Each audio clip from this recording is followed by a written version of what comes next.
Hi, everyone. This is Jackie Cooper, and I'm here today for the GBA talk show. And I want to welcome everyone back to this episode and thank everyone for liking and subscribing. Definitely, you want to stay connected because we have a lot of great people who are coming on the show, and we're going to be dropping that information soon. So everyone who's here, if you haven't been on the past few shows, I'm going to share a little bit about my background so you know a little bit more. I actually have another talk show also called Crypto Mom 2. My background is that I'm an attorney, but I'm also a special educator, and I navigated into the blockchain area about 4 years ago, and I love the creativity that I have seen on the chain. Everyone is thinking about different solutions to the problems that exist in our world today, and everyone is also very supportive and helpful. And to me, that has been wonderful because as a teacher and as a parent, I know that that's what we do. We guide, we direct, and we support. So today, our conversation is going to be very informative. I know I was offline with Michael before. We were talking about energy and decentralization and a lot of solutions that are coming forward and that already exist. So I was learning a lot prior, and I said, let's get on the recording so we can share with everyone. So Michael, welcome today. Thank you so much for being on. How are you doing? Life is good, really good. So I'm going to have you introduce yourself because you have such a diverse background. I don't want to miss anything. And what you're doing is really phenomenal. And I also am going to let you share your screen when you think it's appropriate. And we're going to navigate through the various tools and resources that you and others have created to make our life better. So I'm going to let you go ahead and share more about yourself and how you got started in the blockchain. Wonderful. Well, thank you again for hosting this and for allowing folks like myself to be able to have a voice, as most of the time, at least in my world, we're focused on building tools and technologies, primarily just because we see a problem. And let me kind of give you a baseline. If I work with a couple companies that focused on decentralization, they're all clear different companies. And we've been working on this for well over a decade. So starting in 2009, so for the last 13 years, we've been focusing on decentralized systems and technology. But we've done that because for the prior 13 years, so 26 years total, we have basically worked on centralized systems. So it's 13 years in centralized, and now almost 13 years in decentralized. And we really believe that innovation and technology has a lot of solutions for humanity in general, if it's built in such a way where technology can actually execute certain things without the human in the middle of it per se. But you do it in such a way where there's a surety. And like what you're focused on and GBA is focused on, GBA talks about blockchain, Crypto Mom talks about crypto, or in short, crypto really stands for cryptography, which really is just math. It's just math.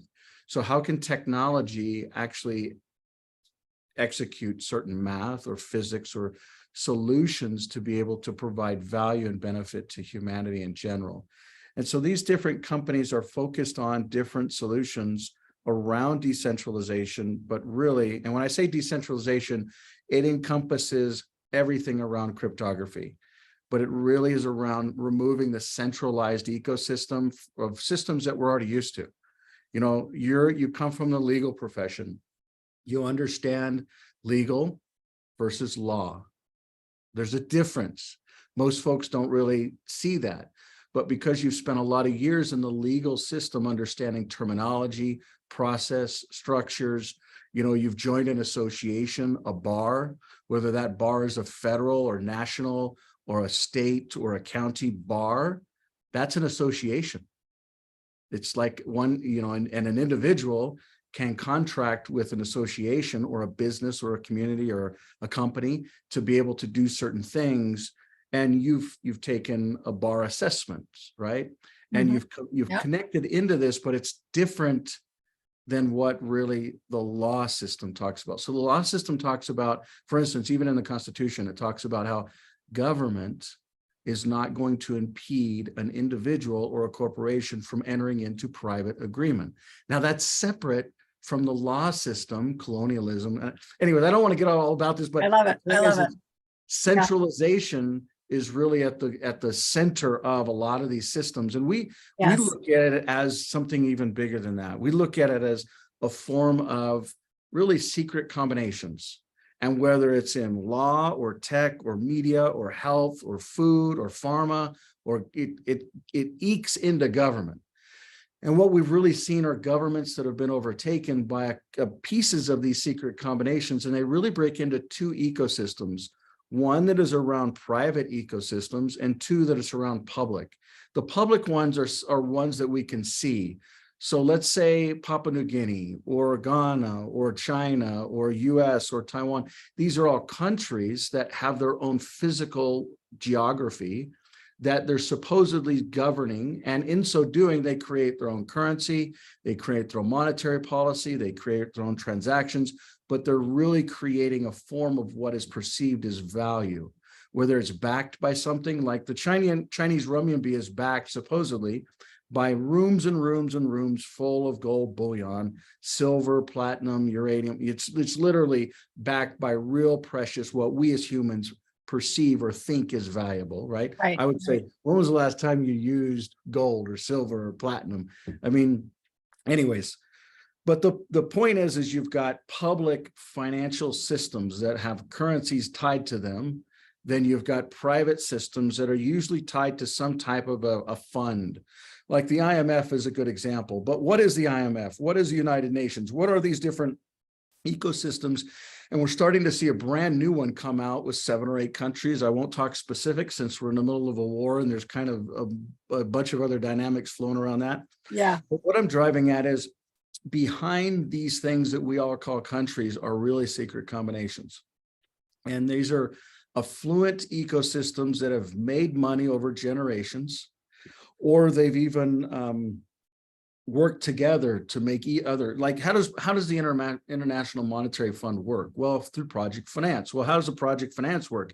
And really, when you understand it, everybody actually makes money. So, and I'm not going to be specific, but let's say, well, I'll use one example. Let's say there's an earthquake somewhere, and like we're talking 80% in certain regions are just gone, like they don't exist anymore. Devastated, So, yeah.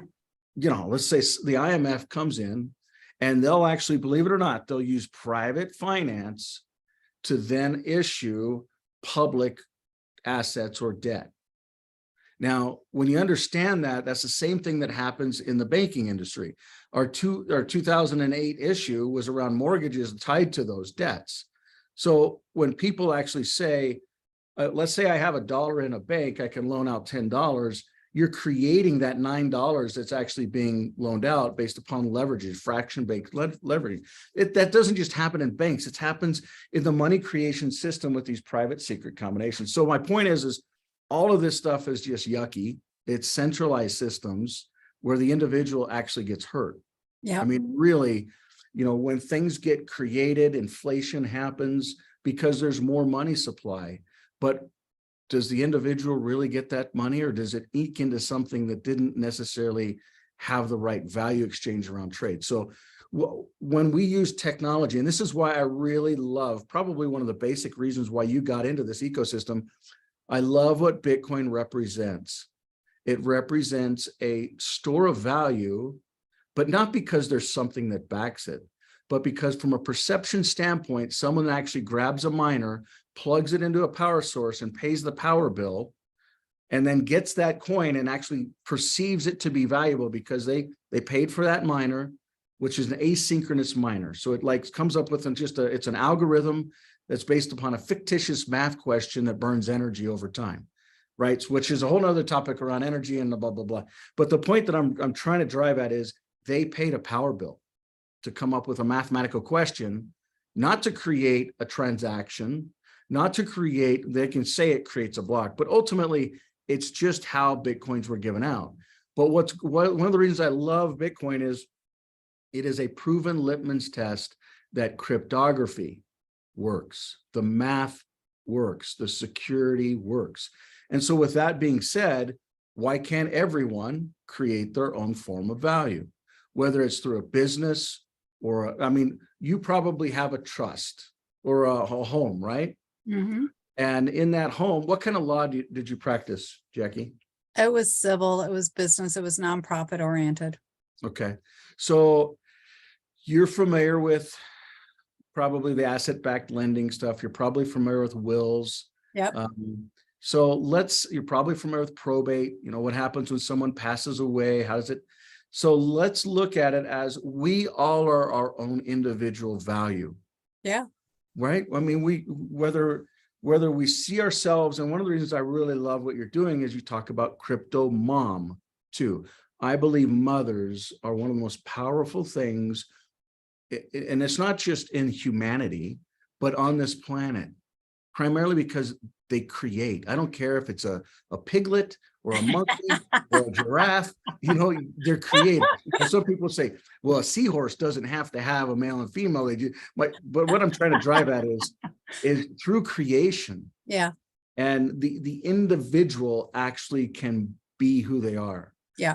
And that is what freedom, choice, prosperity, all is based on. And I believe one of the most important things that the Constitution really represents is the individual.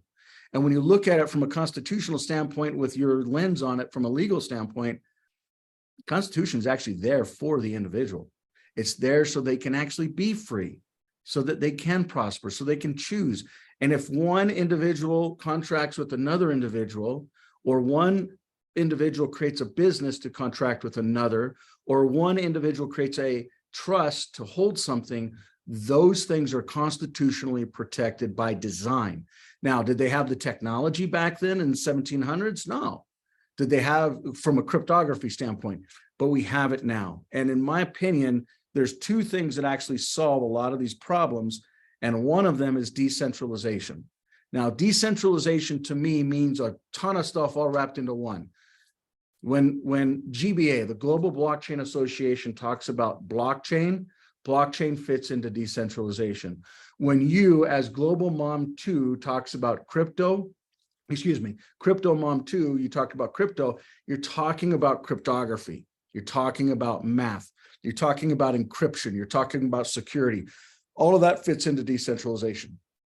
But really, it's the power of how you can take decentralized systems away from the centralized ecosystem and enable the individual, from identity to transactions to really just the right to be. Like right now, we're seeing a massive amounts of rights, whether it's privacy, whether it's speech, just being decimated. Now, all in the name of security and being safe, which is a different conversation. It's really related, but the way that we do that in the open source, in the technology world, is by living open source, not just software, but standards. And so if you layer decentralization with technology that's open, you can literally combat these centralized ecosystems. As crazy as that may sound, what you'll actually see is the first iteration of how that actually can come to the world, what we call the digital world. For instance, you and I are connecting in a digital format. We're physically not together. Right. But what if you were in Japan and I was in China? Or, Taiwan to Greece, or Taipei to Utah. I mean, these are all digital ecosystems. We could have 1,000 people on the same session. We're all connecting digitally, and 1,000 people can even listen to this thing. Mm-hmm. So my point is in the digital world, there can evolve a new type of standard that the individual is actually in the center of. And all we as humans have to do is say, you know what? I agree with that. I can select that. I can live by that. I choose to be a part of that. And by so choosing, for instance, I assume you're in America, yeah? Yeah, I am. And you have a passport in America? Yeah. And identity probably in your state? Yep, in Maryland, yeah. And you're probably registered to vote in your county? I will be doing that tomorrow, yep.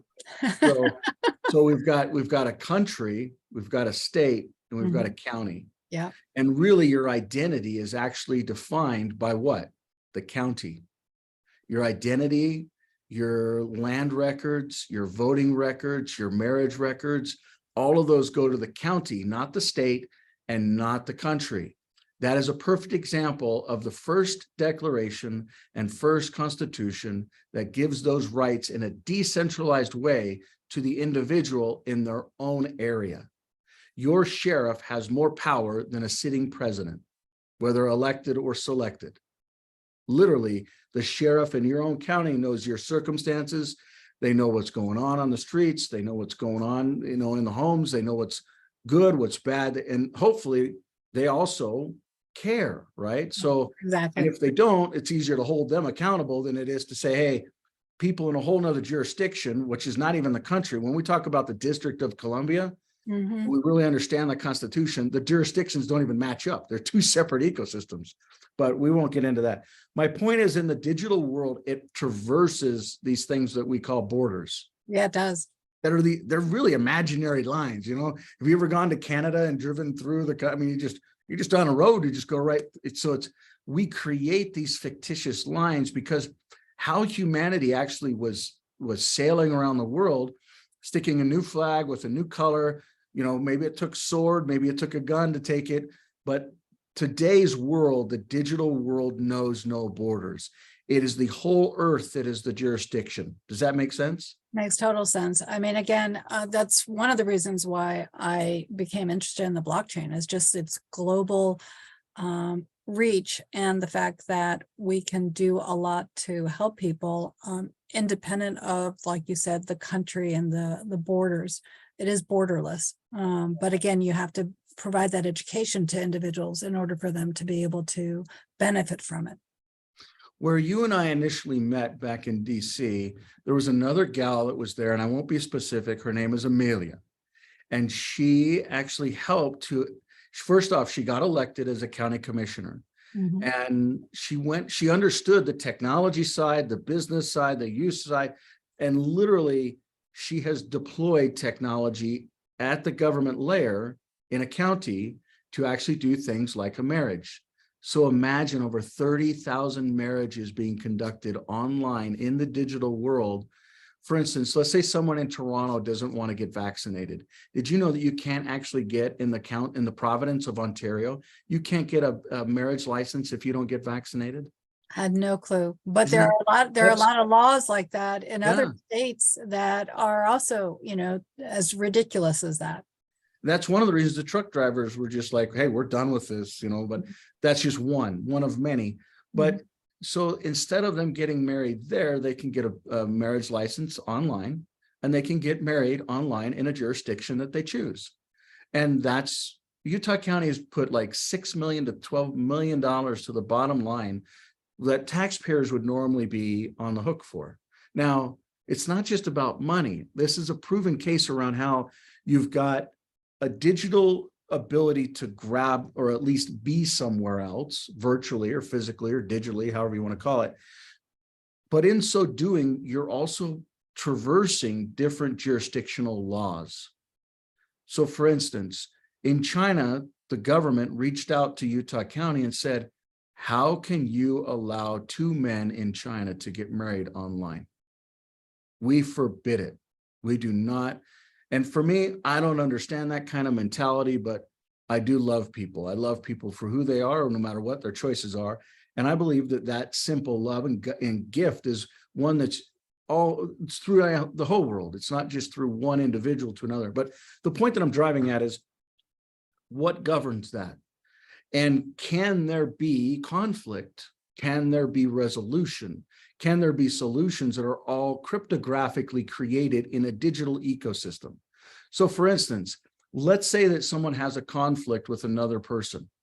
Can they create a grievance, a claim, a suit, or maybe even a class action suit in a digital ecosystem that uses technology to say,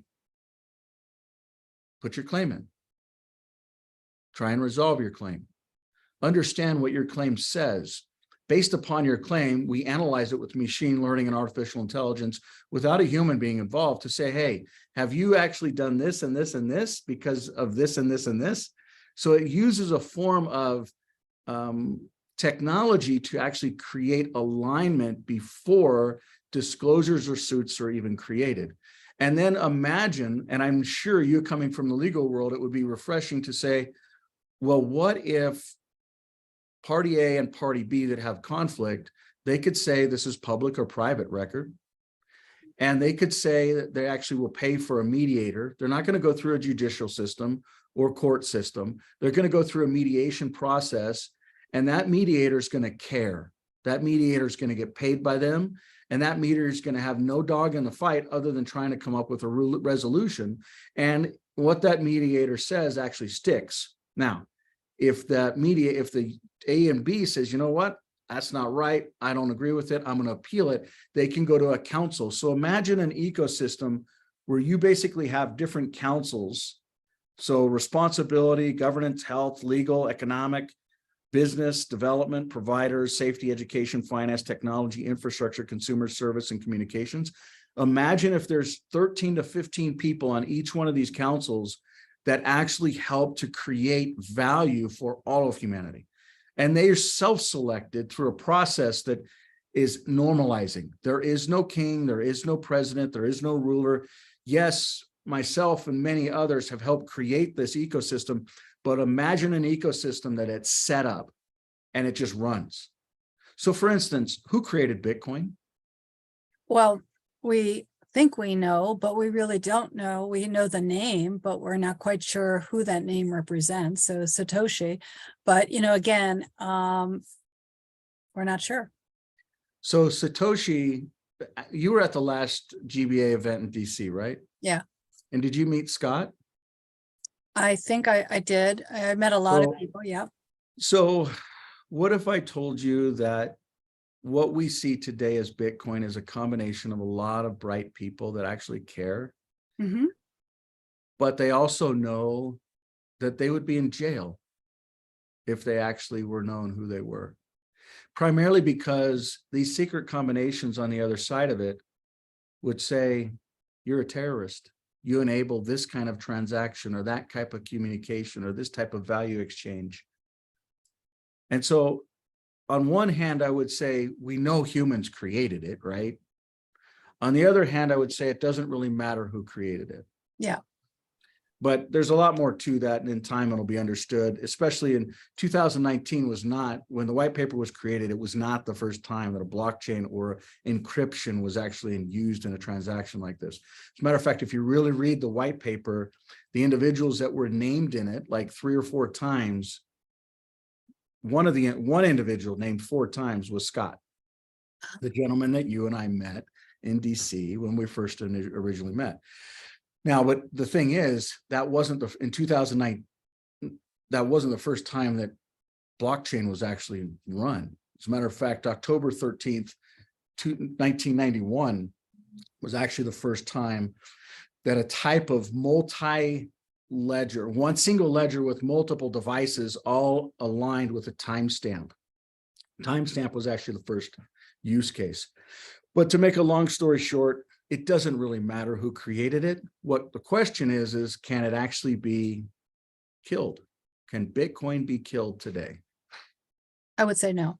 Yeah, that's exactly right. And so the goal is, how can you set up a system that just doesn't do a value transaction like what Bitcoin does, but it allows people to actually create who they are, prove who they are, identify themselves, document themselves, transact, maybe create an entity, a trust, an organization, a business, a community, a certain type of vehicle. Maybe it's a special type vehicle trust. Maybe it's a special type entity. Maybe it's, and then you can literally, these things become an ecosystem that can actually be what we call tokenized.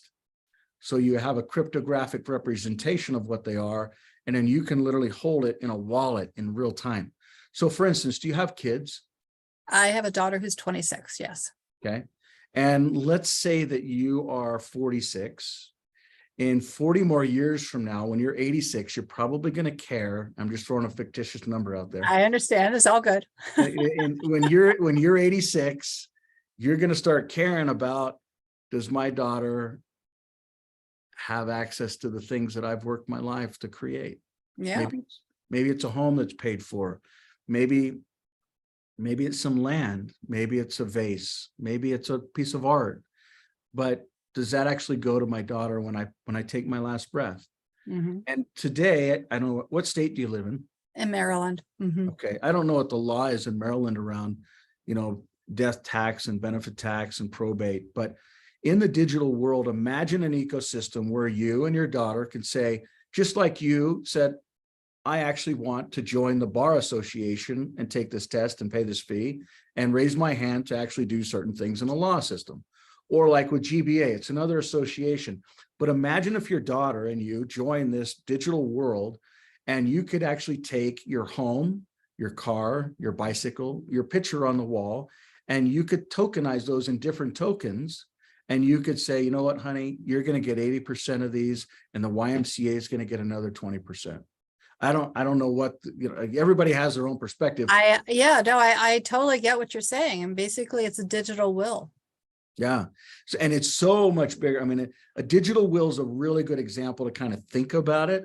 Mhm. But imagine assets, even when you're alive. So let's say you're 86 and you say, you know what, I'm tired of working 3 jobs. And you actually just want to play checkers and do crossword puzzles and knit for the rest of your life, right?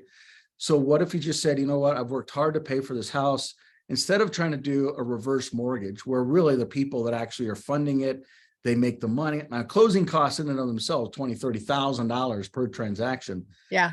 Whereas when you and I first started buying houses, it was like 5,000, 3,000. As a matter of fact, we just buried a gentleman, this gentleman right here in California, wonderful man. He actually bought his first house and only house for $16,500. His deposit was $99 and he had to borrow money from 3 or 4 people to come up with a $99 deposit. But you know what happens when this gentleman passes away? I heard this morning, was it this morning? No, it was yesterday, Sunday night, that one brother and sister are having conflict after he passed away, because when his wife passed away, their mother, the daughter wanted to give her son a truck. And the other son was like, the uncle was like, no, that was mine. Dad gave it to me. And the point that I'm driving at is, in the cryptography world, remember, crypto equals cryptography equals math, which is really you're proving something occurred. But Yep. What's gorgeous about it is you can actually send many assets. So I don't know if your listeners or viewers can see, but I'm pulling up a phone and it's actually sees multiple different assets. So you can see lots of assets here. Yep. Imagine if the individual can actually say, I'm going to create a business and here's the ownership of that business. This business can then have different assets. Maybe it's just got a house in this one. Maybe I'm going to create another one that's got just my vehicles. And what's other, I mean, you come from the legal world, you understand if someone runs into somebody else in a vehicle, they have liability, right? And it could hit them, it could hit a business, it could hit both, it could, but when you have it in a trust, and that trust is specifically just for those assets, and you get an insurance company that says, hey, you know what? We see money here. Or let's say they've paid off a house and we're just going to go through a court process and get a judgment against them, which is also a judgment against their house. So if they want to go sell their house, we're going to get paid one way or the other. See, because where you got to understand it is where there's mystery, there's margin. And insurance companies and health companies and pharma companies, even though they want to really provide peace of mind and betterment for the individual, ultimately what's really happening? The individual is actually being tricked into, and this is just my perspective, so listeners, take it as you will, into a form of slavery. You're becoming a slave of a system that thinks they're going to give you a piece of normality, a piece of comfort. When the wind blows, you're going to be safe. When the cancer flies, you're going to be safe. When the cars bumpity into each other, you're going to be safe. But ultimately, they can't give that peace of mind. Can a check get written? Sure. Can legal claims start flying? Sure. Can lawyers get paid on both sides? Sure. But ultimately, if the last breath of your loved one was in that car or someone else's car, no dollar amount can repay what that individual represented in life. Right. Mhm. And so, for instance, and as the first part of we transitioned from the centralized system to the decentralized systems, I personally moved my family of 8. So these 6 little children and my wife and I, we moved to New Zealand because the jurisdiction in New Zealand basically has no software patent law. So you Interesting. cannot, what's that? I said, that's very interesting. Yeah, there's no software patent law by design, but copyright law is very strong. So we actually moved to New Zealand, and in so doing, we understood that in the insurance industry, you can't sue somebody else. If you're driving a car and you run into them walking across the road, or you run into another car and somebody passes away or gets an arm cut off, there's no lawsuits. You cannot sue. I mean, think about that. Coming from an American perspective, that is just morbid, right? Like it's justice is going to have to be had. But what it does is it takes a form of camaraderie and accountability and community, and people start actually driving better. I would promise you, if you looked at the ratios of deaths and accidents per capita, you would see in New Zealand the quality of life is improved because of those numbers. And so what I mean by that is people actually are more inapt to say, slow down, don't be reckless. And one of the other things I think is just, I actually didn't mind it, but you'd be just driving into a city and they just stop you in the road and just breathalyze you right there. Talk about no rights, talk about no questions, straight up. We don't care what your name is, just breathe into this. If you're driving, you breathe, say your name, that's all they do. And then they have a little trailer off to the side. If you're drunk, they basically just pull your car over and put you in the trailer. And people don't complain about it. They don't look at violations of privacy or nothing. Why? Because it's the betterment of society. That's one of the reasons with this whole pandemic, you end up having these colonialized countries, New Zealand, Australia, Canada, where they're literally rolling out these same types of community-based environments where, you know, the healthcare systems are already standardized and centralized. And for them to say everyone's going to get inoculated, that's just how it is, that's commonplace for everyone to get educated. The point that I'm driving at is, I'm not saying that government is bad. Right. But government has a place to serve the individual citizen, not control them. They're not the next mafia. But I can tell you that this pandemic is not just something around a virus. It's much bigger than that. It's about financial reset and digital control. And when they can digitally control us, for instance, in Q1 of this year, a certain sitting president basically said by executive order, money will be programmable. And you can go do your research, but money can be programmable. What does that mean? So first off, it's digital. Second off, you can actually say, let's say we want to issue everybody a welfare or dole check. And if you don't use it in a certain amount of time, you lose it. Or if you want to buy a certain quantity of something, maybe ammunition, you can't do it. Or, and I just threw ammunition out there. Maybe it's 3 watermelons instead of 2, who knows? Or what if you want to go on a trip somewhere and you're in a zip code where you're not authorized to actually use those funds? These are just 3 examples of very simple realities that could be right around the corner. Not just could be, but in other countries, they already are happening. But I've heard, to play advocate here, I've heard that on the flip side, that's not a bad thing. From the perspective that it, again, from the blockchain use, that it's a way to be able to, yes, control where the funds go, but also to make sure that there's no fraud involved with the use of funds that are supposed to go to certain causes or events or things like that. Because again, sometimes the lack of accountability of where funds have gone means that the funds aren't there, and then people still suffer, and then those funds still have to be caught up or given again. So it can be, there's 2 sides to this. Yes, there might be someone directing it in a way which maybe they shouldn't be, but on the other side, maybe we do need accountability for the proper use of it. Very, very wise observation and comment. And I understand and agree with where you're coming from. But what I would ask is, What if the individual could actually identify where certain resources were spent? What if the individual could actually say, the house that I worked for, the car that I worked for, the jewelry that I have, maybe it's a wedding ring, I want to be the one that dictates who that goes to when I pass Well, away. that I totally agree. What I'm talking about is if it's government, even though ultimately every fund that comes from a government came from us because, through taxes or whatever, but if the government is funding certain emergency situations or things like that and trying to make sure that those individuals are getting it and it doesn't get stopped somewhere and misappropriated, that's what I'm thinking about, not from the individual side of determining what it is that we have, but more from the global government side. So, and there's really, and this is a very good document that spells out the direct answer to what you're talking about. Yeah. So this is the Digital World Declaration. So if you go to digitalworld.earth/declaration, you can see it. And down here, it starts out with this Declaration of Unity for Decentralized Communities. And what it really talks about is it goes through what centralization is, Yep. goes through what currently is happening.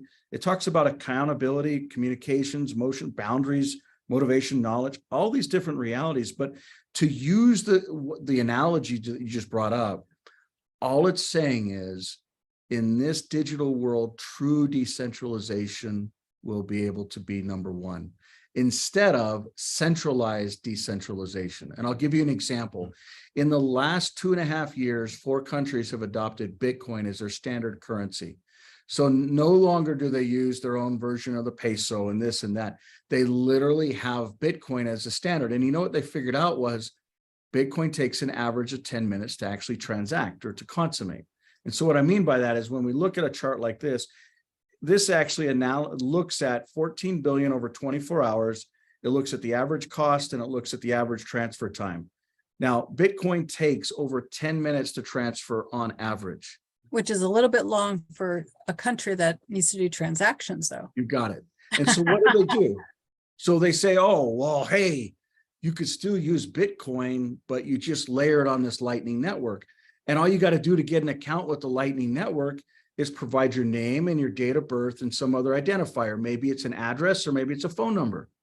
Well, what they're doing is they're centralizing decentralization because they link that to your public key for your Bitcoin wallet. And so you think, I actually have my own Bitcoin because I have my own Bitcoin private phrase.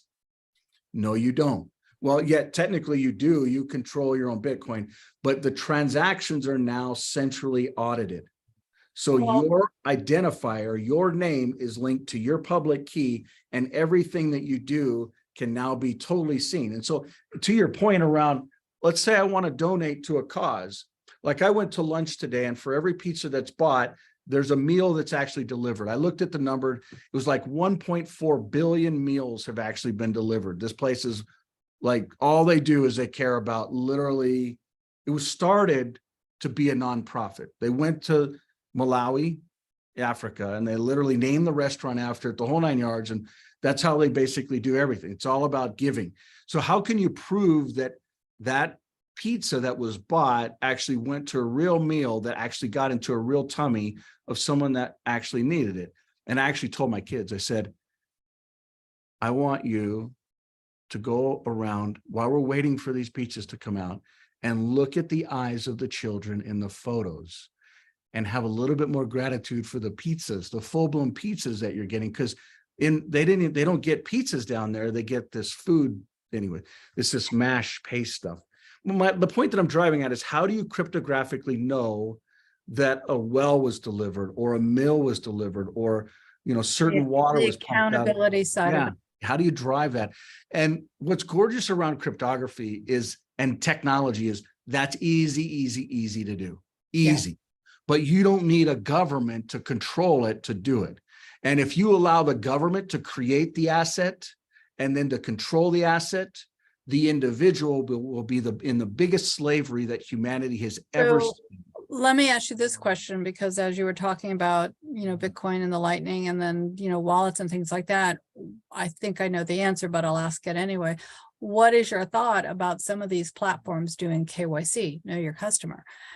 because that in putting your information into the KYC, then they automatically know where you're located. And sometimes that ends up being blocked in terms of which cryptocurrency you can obtain or not, depending upon the laws within your country. So again, that is another form in my mind of centralization, even though it's on a decentralized platform. So what are your thoughts about that? I believe that KYC, whether it's where you're located or what you spend or how you're taxed, if you're going to choose to spend money in their currency that they created, that you may have been born into, you're in their field, you're in their territory, you're in their rules, in their regulations, if you so choose. Now, but what about a digital world? And I'm going to jump through. This is the current site. So please, read the declaration.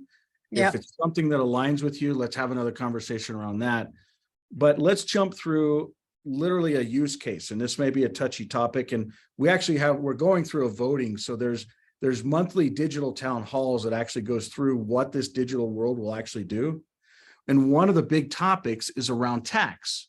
So let's say you join the digital world, your daughter joins the digital world, you create a business in the digital world or a trust, you put your home into that trust, and then you pass it to her when you pass away. Or maybe, like I said before, 20% is going to go to the YMCA and 80% is going to go to your daughter.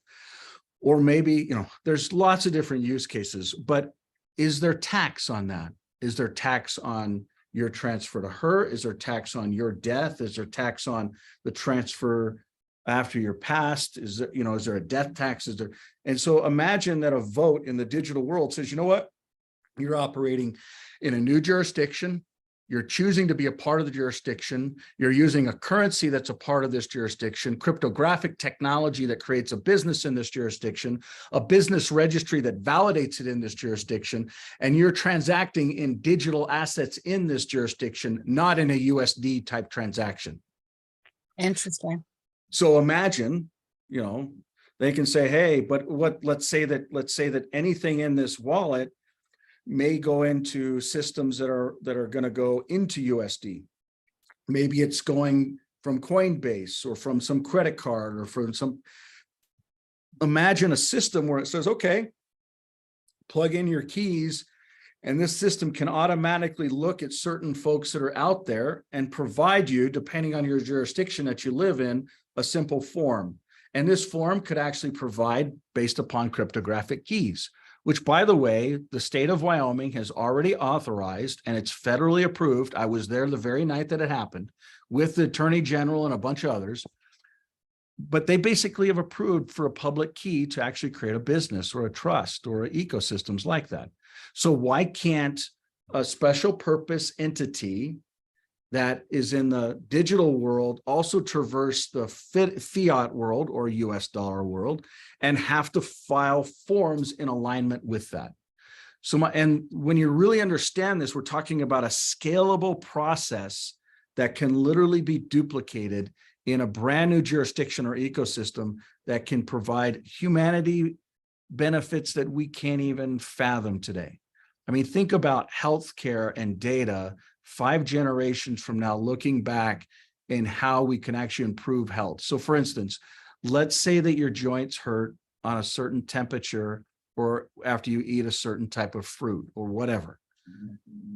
You start figuring that out. And what happens if it's not even something that you as an individual even recognize, but over time, certain things, kind of like this little guy here, where you've got a ring that can actually plug in, or you've got a watch that can actually read certain things.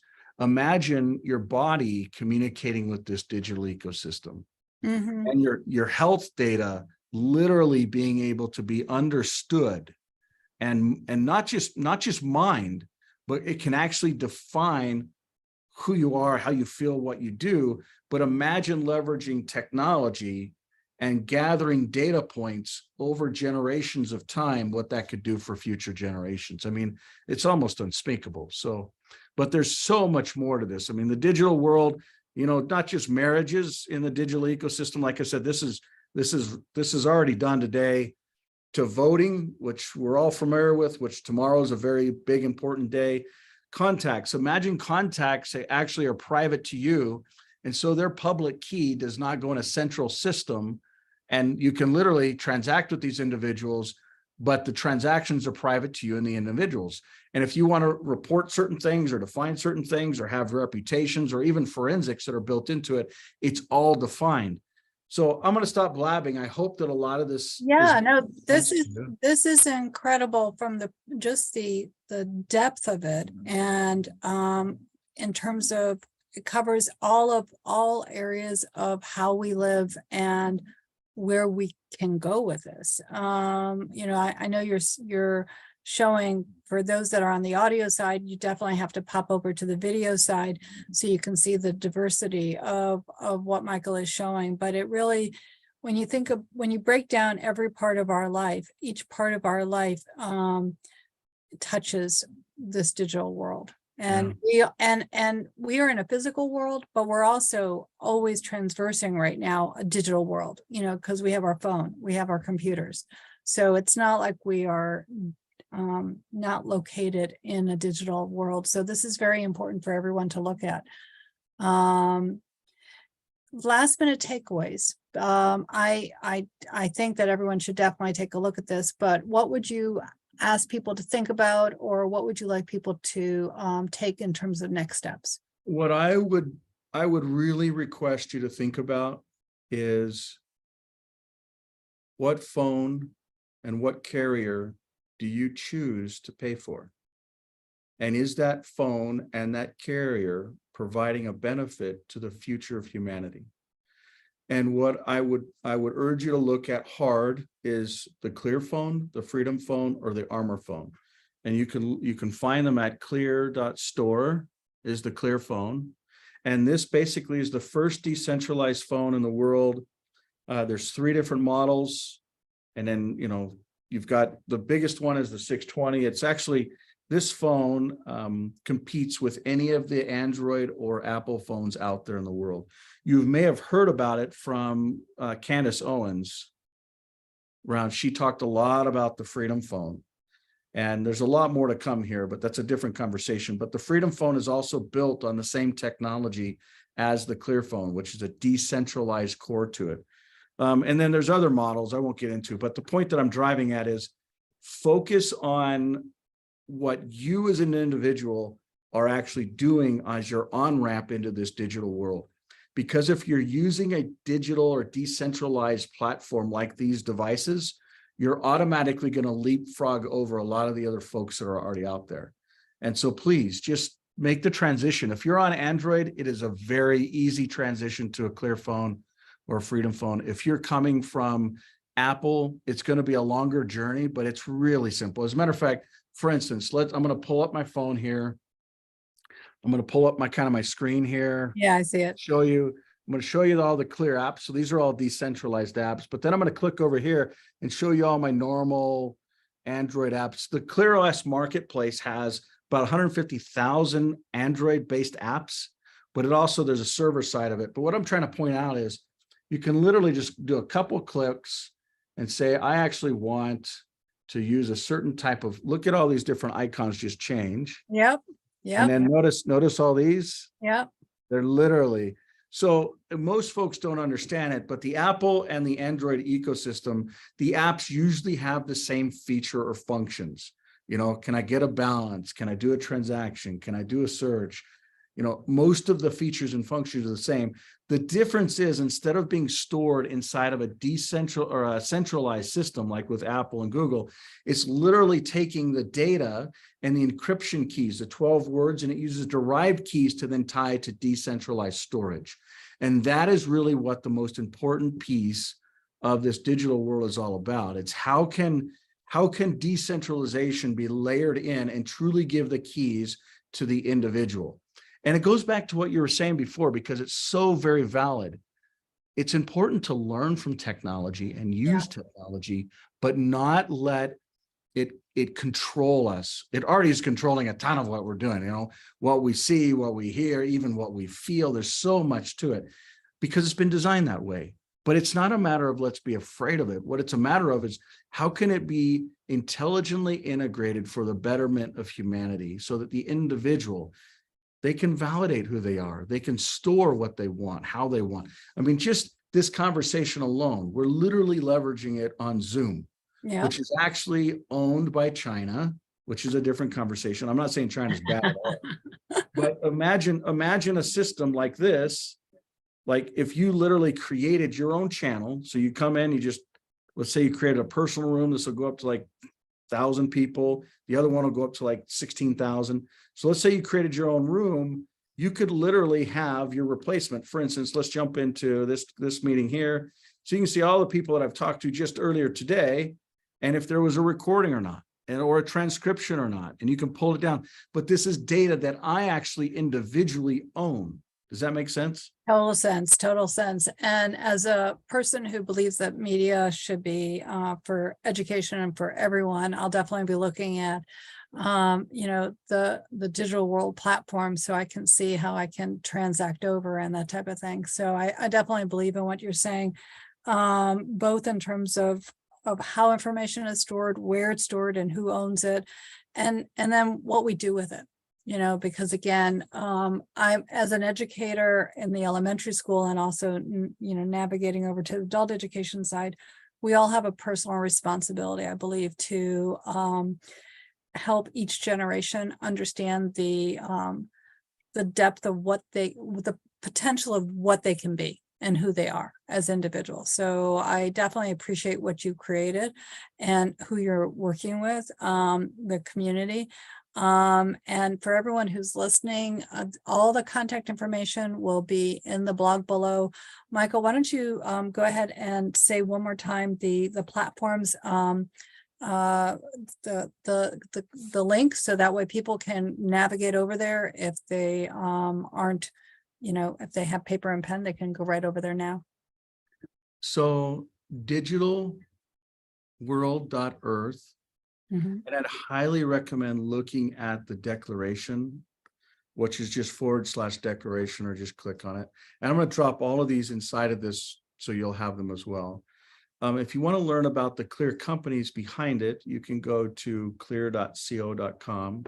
If you want to learn about the Clear phone, just go to clear.store. There's really a lot here, but the best way to do it is to just probably watch videos. There's so many, there's like, tons and tons of videos, but that's really a good place to kind of understand. But ultimately, I would say it's already innately in us as individuals to understand, we're born as individuals. Our mother was an individual and so forth. And we understand that it's a natural thing to not be controlled. Now, your daughter that's 24, right? 26, yeah. You were 23. Yeah, no, she's for her, every year is important. She may have a mindset. Yeah, my son, had a birthday yesterday. I've got 5 boys and a girl, and he says, "I'm 16 again, Dad. I don't want to turn 17." It's like, well, that's usually the opposite. At that age, you want to roll. But the point is 26 years old, your daughter's probably thinking, and that may be on the higher end, usually around 24 to 22. It's really commonplace to say, you know what? I don't care if they know where I go. I don't care if they know how fast I'm going. I don't care if they know what I eat. I don't care if they know what I search. I don't care if they know what I think. It doesn't matter. They just don't care. Yeah. But there will be a time, and I would say the time is actually already here, where when you want to go buy an ice cream or a hot dog at a ballpark, you will do it through an app. You will not do it with cash. And when you walk up to a window and just say, "Hey, can I have an ice cream cone?" Right. They will profile every part of your life. And it's not just to control you. It's bigger than that. And the real reality that I think that we're living in this year, 2022, is not a matter of being full of fear because systems have been taken over or because media is saying things that just is either scary or doesn't feel right, or our hearts are full of fear. It's not that. We should have the utmost gratitude for the time and dispensation that we get to live in. We literally, like you and I, when we were born, that we were lucky to find a typewriter, let alone a computer, or an internet connection or a cell phone. They just didn't exist. I They did not literally learned how to exist. type on Me the too. typewriters that Me went too. up, like bing, bing, like Yeah. it came up. And the little whiteout. I thought it was cool when you could push the button and the erase thing would pop that thing up. I was like, I didn't even have one of those. But the point that I'm trying to drive at is we actually got to start our lives when the digital world wasn't there. But Jackie, my, and your listeners, our responsibility is to make sure that the future generations have at least a springboard to jump off of, where they're not jumping into a hot kettle of water, just like the froggy that just got boiled and they didn't have a choice. We got to leave them with a choice. We must. And so that would be the biggest message: is get involved, understand what decentralization, get a decentralized phone, start using them. There's people out there that'll help you 24/7. Like literally, the Clear phone comes with 24/7 support. No matter what you have, they can remote control it, talk to you, all of it. And it's all about your privacy and your security. And today, you're in my generation, get this, because the profiling, I've been all around the world 3 times. And one of the weirdest countries, it wasn't even China. It was actually Singapore. It was like, there are 15 cameras on this stoplight, 15 cameras going every way. And it's like, why do they need them all? Oh, they're profiling us. Well, how can they tell the difference between that face and that face? And when you really start understanding that there truly is secret combinations and there truly is a game plan behind this,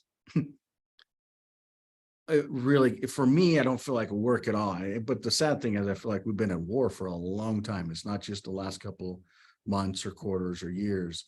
It's bigger than that. And it's good versus evil, because it's the evil plan to take over, to control, to dictate, to mandate. And if you don't do, well, these are the consequences. But I guess what I'm trying to say is, we are here not to have fear. And I would even say not to even, faith is all the way on the other side of that spectrum. It may even be crazy and too difficult to ask for people to even have faith, especially during today. But we can be grateful for the time that we're in, and we can work our way to a hopeful future. And that would be the message, is to just have hope, to be a part of the solution, to stop paying for phones that you don't even own. You don't even own your Apple phone. When you really read the user license, you don't even own the phone, the hardware, let alone the data. So please choose to free yourself and to free humanity and to free future generations. If not for yourself, for your kids or for your neighbors' kids or for your nephews, or we're all one family in one way or another. So let's just care, Yeah, no, I agree with you. And that actually ties into the message that I'll share when we finally end. But I do agree with you on so many levels. Everyone needs to take action. You can't be apathetic. You have to find something that you believe in and then take action towards it. Everyone can make a difference in a little bit within your own family, within your own community. And I know that's been a driving force in my own personal life in terms of service, both in so many levels.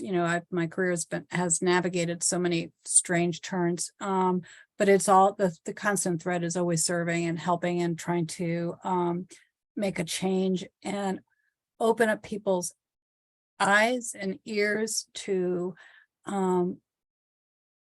having an open heart to help each other. Because again, we are all interconnected. And that's one of the reasons why I resonated with the blockchain community and the decentralized community, because it's allowing individuals to be individuals and to be true to themselves, even though it's scary to be true to yourself, because that means you have to take responsibility. And you also have to think, who am I and what am I doing here and how am I making a difference? And you have to recognize that every action has a reaction, and that if you don't think about that, you have to, you know, because you just can't go blindly through life. You actually have to think about the person who's next to you, and making that considerate difference. So, No, there's an ecosystem that has a new statue that's the same size of the Statue of Liberty, and it's called the Statue of Responsibility. mm, And I really believe that that's what it comes down to, is us as individuals being accountable, but us as a culture being responsible. yeah, And, we don't need to just be fearful that these secret combinations, which by the way, they are very, very real. It's not just the World Economic Forum and United Nations and World International Monetary Fund, that we're just talking about what we think they're doing. I've been to these places personally, not third party, not through an ad or an article or through a video. I've personally been to Davos at the World Economic Forum. I'm telling you, these things are absolutely 100% secret combinations that have a solid plan. Are they executing it perfectly? No. Is it very strategic and planned? Yes. Do they have unlimited amount of resources? Yes. They're creating currency. mhm. They're creating currency. They, but here's the net. We all have time. Time is the biggest gift. It's not money. We have relationships, we have connections, we have time. And if we just intelligently organize ourselves and feverishly work, we've got to serve, we've got to build, we've got to create.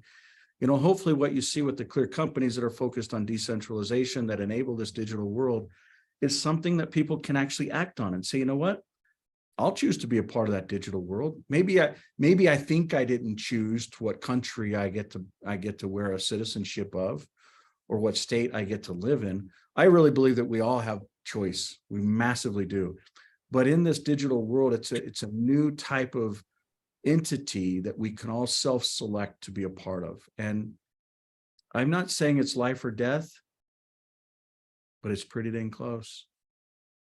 So on that note, I want to thank you for being on, Michael. I also want to, as I mentioned at the end of all my podcasts and talks, be kind to yourself, be kind to others. We are all interconnected and we're all part of one world, and that includes the physical as well as the digital world. So thank you so much for being on, and we will talk soon. Thank you so much. Much love, Jackie.